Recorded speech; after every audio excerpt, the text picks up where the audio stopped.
Hi everyone, so today I'm using the Gwen Stefani eyeshadow palette from Decay to create this gorgeous sultry smoky eye. I'm beginning by using Skimp from the palette as my base eyeshadow and I'm dusting this all over the lid and up to the brow bone. Next I'm going in with Zone to create the shape that I want. You know that I always freehand it because it's just more convenient. I have my foundation already on, and if I applied the tape to get that sharp edge, it would remove some of the foundation when being peeled off. You could use a piece of card either, but I'd recommend sketching the line by using the lower lash line and the point at the end of the eyebrow as a guide.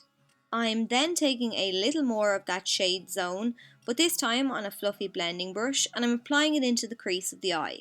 This shade won't be seen in the final look, but if you are planning on working with darker colours, I find that applying a brown or some other transitional type of shade in the crease first just helps those darker colours to blend a bit better.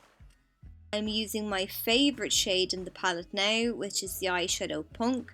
I'm taking a little bit of the shadow on a clean blending brush, and I'm beginning by using circular motions to work that into the crease. When I feel that I have no product left on my brush, I then like to start moving the brush up higher towards the brow bone, and this way you'll get a nice fading effect. The colour should be strong in the crease and should fade into nothing the closer to the brow bone it gets. A lot of the time when you're working with matte eyeshadows, you're not going to get a really opaque finish on the first application, so if you need to, just repeat the step and build the shadow up until you're happy with the colour payoff. Now that we're finished in the crease, we can work on the eyelid.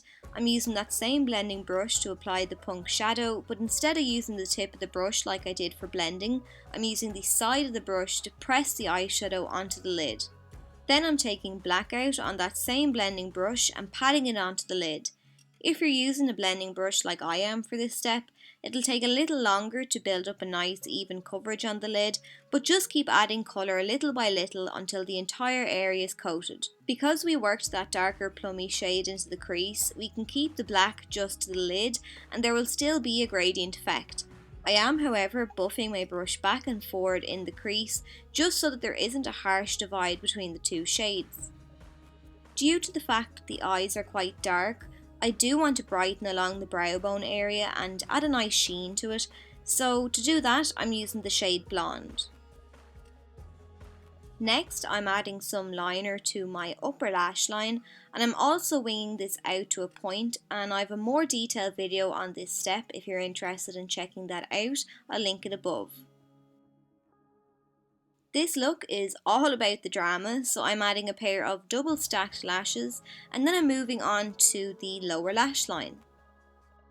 I'm using an angled brush to apply that plum shade along the entire lower lash line, and I chose this particular brush because it allows me to apply the product with precision.